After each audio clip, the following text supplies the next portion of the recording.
Hello, I hope you are well. I hope you are prospering. It's been a minute since I have done a video for this channel, and today I decided to show up. I took a little bit of notes, but a lot of this is just going to come from my soul, from my heart. So I'm really excited to be here with you. The last time I did do a video, I was pregnant, and now tomorrow my daughter is going to be 1 year old. So my mind is just blown. Where has the time gone? You know, having a daughter or just having a child really, and seeing them grow really helps you see how fast time is really moving. So this video, I want to talk about I've had this channel for a long time, and I just want to talk a little bit about where I was when I started this channel and where I was 10 years ago, the mindset I have, and then just where I am today. So let's just get into it. So 10 years ago, I just turned 35, August 4th. Shout out to my Leos. So when I was 24, I had graduated college by this time, and probably now working my second job at an ad agency in Boston. And I was making like $38,000 a year, which I was grateful for that at the time, because I was like, okay, I needed to start making money. I had lost my other job, and I had these student loans that I had to pay off. So, you know, I was in this season of, I want to move my net worth from the negatives into the positives. And so what did that even mean? How do I figure out even what my net worth is? Because at the time I only thought about net worth when it came to celebrities. So I had a cousin that was like, what's your net worth? And I was just like, I don't know what my net worth is. He's like, well, if you're 23, your net worth should at least be $23,000. And I'm like, well, I don't have $23,000 net worth. I have all of the student loan debt, credit card debt. So really that journey began of me starting a blog, which is sharing my own knowledge about what I was learning when it came to my personal finances, and then about growing my net worth from the negatives into the positives, which I was eventually able to do. I was able to pay off all of my debt. I think it ended up being like 40-something thousand dollars of debt I was able to pay off throughout the years. I was able to move my net worth from the negatives into the positives because I started saving money. Not only was I paying off debt, but I was also investing, right? And so I was able to, you know, eventually reach a six-figure net worth, which was so huge to me because, you know, just from where I come from, we didn't really learn that much about money. And so to be, you know, from the inner city, I was from Boston, Massachusetts, Dorchester, and then to be the first in my family to go to college, I was the first gen, and to not even be earning a six-figure salary, but to have a six-figure net worth. Like, it was just really, I was inspired by myself, you know, and I had a goal of inspiring other people. And then I wrote some books. I wrote an investing book. I wrote a paying off debt book. So there was a lot of things that I was able to accomplish in my 20s that I am grateful for. And those habits that I was building throughout the years, and the habits that I was sharing with you all, it really did pay off because, you know, then it got to the point where when I was 29, eventually I met someone. Well, we actually met in college, but we were friends for a long time. And then we decided to get together. And I just remember praying to God, like, God, please send me a good man with a good heart. Because when I was building this brand, I was just in and out of different relationships, situationships. It was just kind of a hot mess. I was all over the place. And then there was times where I was like, you know, I don't need no man. The man just gonna slow me down, and I got this mission to be a millionaire by 30, so whatever, y'all just gonna slow me down. But I was just really trying to change my family situation. But eventually I had the mindset of like, you know what, God, if I'm 29, 5 years from now, I do want to be a wife. I had to get real with myself. Like, I do want to be a mom one day. I do want to build a family. And so I had to really evaluate were my choices in alignment with what I said I desired. And so I just started really praying. I started journaling more. I started, you know, praying to God with the future that I desire to have. Like, God, send me a man with a good heart. Let us be able to laugh together. Let me be able to move to a warmer place. Like, I don't want to be in Boston anymore. And so God, over the years, he just started working things out in my favor. He started answering my prayers. You know, even though I wasn't perfect, even though I was still a sinner, I'm just still grateful that he still covered me and allowed me to give me the desires of my heart. You know, I did become a wife, and I did become a mom. And so, like, I'm just so grateful. And I was working as a marketing manager, but then I ended up, we decided that it was best for our family if I would not go back to work and instead stay at home with our daughter. So we live in North Carolina. We don't have too much family here. My sister's like an hour and 20 minutes away, my older sister. But other than that, we didn't really have we don't have a big community of support. So we didn't really want to just put her in a daycare. And so I decided to leave my job and be a full-time stay-at-home mom with my daughter. So that was the decision we decided to make. And there was a message that she sent me, so I want to share this. She is a woman on Instagram, so hey, Chi. So she said, "I'm sure that being financially literate has allowed you to make the decision to be home with your daughter. Literally, one of the best gifts you can give your daughter during these foundational moments in your time is your time in love." So I thought that was a really sweet message, and she is right. All of me being financially literate and all of the habits that I built over those years, all these habits that I was sharing with you all, really did come in handy and allowed us to be able to live the lifestyle that we lived, allowed us to make certain choices with our finances so that we could envision where do we want to be a few years from now. Okay, right now we were a two dual income working household, and how can we make the most of the finances that we have? Okay, let's start paying off our debt. Let's start investing more money. Let's start saving more money for this future that we envision to have. And so that's what we started to do. We eventually knocked out both of our debt. Now he didn't have any debt as well. And so now when you don't have as much debt, or you don't have any debt, you have more income available to use towards your savings and to use towards investments. So that's what we did. We eventually ended up saving for our wedding, which was a debt-free wedding. And then we saved up for a home. And when we thought about purchasing this home, we knew that eventually I would want to stay at home with my daughter or with our first child or our children.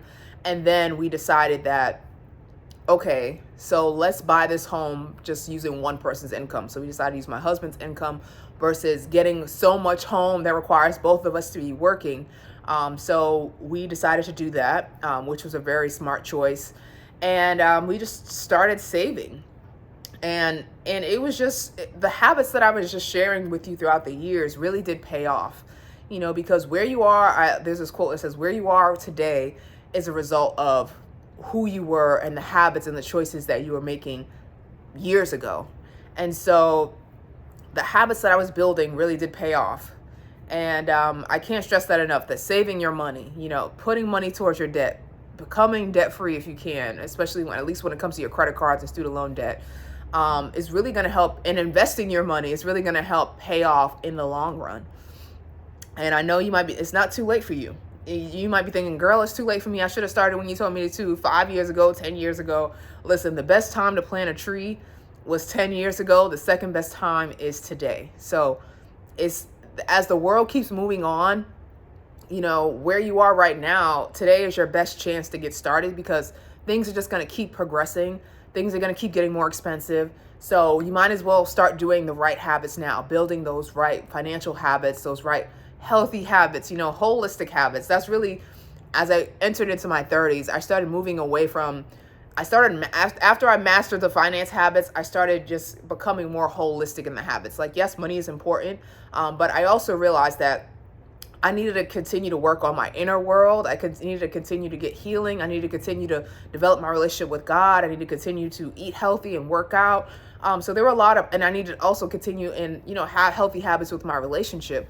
We both come from, divorced families, divorced mom and dad. So we wanted to make sure that we break that cycle of dysfunction and really have a kingdom marriage and get involved in, the church more and join different marriage enrichment class to learn what is a Christian marriage. What does God say about marriage versus what is the culture saying about marriage? Because those are two different beliefs and mindsets. So just making sure that we're grounded in Christ and we're rooted in what Christ is saying, how we should live our life, how we should, live our life in a kingdom manner. I think that is really important. And, even asking my mom, and she was telling me that we're just on the right track. We're doing the right things by keeping God in the center, because, she just remembers her relationship being dysfunction because they didn't keep God at the center. And so she just feels like we're doing a great job. That was a lot. Let me look over my notes for a second. So after I gave birth to Anaya, I was actually in therapy. I had to debate if I should even go back to work or should I stay home. Like, should I even take this maternity leave? Like, because I was just like, what are my coworkers gonna think if I don't come back? And then my therapist was like, Candice, you're thinking about everyone else. You're thinking about what is your boss gonna think? What is your manager gonna think? What are your coworkers gonna think? Versus what do you want? What is best for your family? And I was like, oh my goodness, yeah, right. Why am I putting everyone else's thoughts and beliefs, thoughts ahead of me and desires ahead of me? Like, I really do have to put our own family first. And so I decided that, and she's like, you earned that maternity leave, right? You earned that time. It is yours. You need to take it. And so I took the maternity leave, and then while on maternity leave, I decided not to go back and to stay at home full time with my daughter. And then now, let's say I'm in October, I told my job, and now I'm just like at home. Jordan is back at work from his maternity leave. I think he had like a lot of time off. So that was a blessing because I definitely needed his help and support because we had gave birth on Monday. I had gave birth on a Monday. Wednesday, I was out of the hospital. And then on Friday, we moved from our apartment into our new home. So it was just a lot happening that week. And then, now we're fast forward into October and I'm not working. And it's just me and my daughter, and Jordan's working. He works from home. So that's a blessing as well. And I just started feeling like, am I still valuable if I'm not working? I'm just home all day with this baby. Like, I was just like, that's just how I felt. And I remember I had reached out to a woman named Carolyn, who's actually our marriage counselor now. She's also in our marriage enrichment classes that we attend. And so she was telling me that, you know what, your journey will not be delayed. This is the most valuable job that you can have as a mom. And I know you have to know that you are valuable. And you have to also understand that you can have it all, just not at once. And this is just a certain season in your life. It doesn't mean that it's your whole life. You're going to have many seasons. And in this season, you are deciding to nurture and be there for your daughter. But it's not going to last forever. And so I think that was a really important lesson to learn that, you know what, this is a season. I need to be present. I need to enjoy. I need to know that I am still bringing value. Value doesn't have to mean that I'm, working somewhere else and I'm just sending emails and I'm creating marketing plans for other people. Like, value is what you make it. And I am providing value right now to my daughter. And so I just need to enjoy this. This is a blessing in this season. And you know what? It might not be forever. So how do I embrace this journey where I am and just know that my journey will not be delayed, right? What God has for me will be for me. I'm not missing out on anything. And also she said, what did she say? There's plenty of time. Stress is focusing on what isn't. Stress is focusing on what isn't. And I love that quote because, you are stressing yourself out when you're not being in the present moment, when you're thinking about somewhere else you want to be. When you're thinking about, oh, I wish my life was like this, or I wish this would have happened, or why aren't things like this? And that is causing you stress because it's focusing on what isn't happening right now in your present moment. And so I had to really let that quote sink in. Like, okay, if I'm sitting here with my daughter and I find myself getting upset, I had to think about what thoughts am I telling myself? What am I thinking, right? Are those Christ-like thoughts? Do I need to journal? Do I need to pray? And am I focusing on what isn't, which is causing me stress? Instead of just being grateful for this moment, being grateful for this season. And how can I steward this season in the best way? So those thoughts and those things were really important to me at that time. And let me see. Oh, there was also this quote that Sarah Jakes Roberts said that I loved, because, when I talk about your beliefs are so important. Your beliefs, what you think is really shaping your life. And it's because what you think is going to cause your actions and it's going to cause your behaviors. And then, after a while, those behaviors and those habits that you're building really do become who you are and they become your life. So she says, Sarah Jakes Roberts says, whatever is limiting you, whether it's a belief system, whether it's fear, doubt, it has enough power to keep you from being powerful. So we must practice fighting power with God's power. And so when you get those limiting beliefs, those unworthiness, those doubts, those fears, those stress thoughts of focusing on what isn't. You really do have to, it's important. I've developed a habit of spending time with God every day, praying, reading my devotional, reading my Bible, and memorizing scriptures, so that when those feelings come, when those doubts come, when those worries come, I have scriptures that I'm repeating, and that I'm meditating on, so that in those moments I can recall those scriptures, so that I can, and then when I recall those scriptures, my mind is focusing on the good thoughts, focusing on what does God say, and now my mood is changing, right? So it's really important to fight that negative power with God's power. And so, especially if you are a Christian, making sure that you are building those habits of spending time with God, making sure that is in your routine. Not only just focusing on the finances parts, but also focusing on your spiritual life, and really just knowing that you are wealthy because you have God. You are successful because God is with you, And so that's also a mindset shift that I had to create, and it's been really powerful. And so, yeah, it's just been really good to reflect about, just where I am right now, where I am today. I'm still at home with my daughter. She's going to turn 1 tomorrow. And I've just been loving this life that where we get to live. And I'm so grateful. I'm so blessed that God has allowed this to happen, because all good things come from God.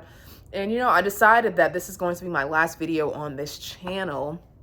It's not goodbye. It's see you later, because I am going to still be on my other channel, Wealthy and Relaxed, which is a brand that I have with my husband, for just helping first generation millennial professionals and entrepreneurs just build the habits that they need to become the person that God has called them to be. I think sometimes when you're the first in your family to go to college, there's a lot of doubts that you have. There's a lot of limiting beliefs. There's a lot of unworthiness that you have. And you could start to feel like you wish your life was like somebody else's, because you're not valuing your story, where you came from. You're not seeing the blessings in the struggles that you had to overcome. And you're focusing on limiting beliefs and thoughts. So if you work with us, we really help you create not only just a morning routine, we also coach you and help you work on new beliefs, so that you can start showing up and taking actions as that person that God called you to be. So if you're interested in working with us, I'm going to leave the link in our descriptions where you can have more access to us. I also just created a new coaching program called Get Aligned, which is for our Christian creative and our entrepreneurs, who, if you're feeling in a season like you're stuck, you've been chasing everyone else's recipe, and you just really want to get clear on what's happening in your soul. What thoughts are you thinking that you need to be reframed, that you need to have new beliefs, so that you can create new thoughts and new actions and new habits, so that you can really become this person that God is calling you to be. So I'm going to leave that link in the description box below as well. And I really did, this is just a blessing to be able to share my journey with you for all these years. Make sure you still can keep up with me. I'm still going to be on Instagram. I'll leave my Instagram below. And also I'll still be creating content over at Wealthy and Relaxed YouTube channel. I just realized it's going to be too much for me to have 2 YouTube pages. So I'm just going to be creating content over there from now on versus creating content on this channel. But it's just been a joy to be here with you all over all these years. All the lessons I've learned, and it really works. The things that I was sharing with you, I had went to a wedding in Mexico a few months ago in May, and there was a friend of ours that we went to college with, and he was like, man, Candice, the advice that you were sharing pre-pandemic really was life-changing. And if I had implemented all of that advice, I would be in such a much better place. And that was really powerful for me, because I did pour a lot of my time and energy and love to this channel. And the things that I was sharing with you, the things that I was doing that was really helping me grow and improve my life. And so it's not goodbye. It's see you later. Let's get it. Let's get it. Let's grow over on Wealthy and Relaxed. Be blessed. And I love you all. I will see you later. Bye-bye.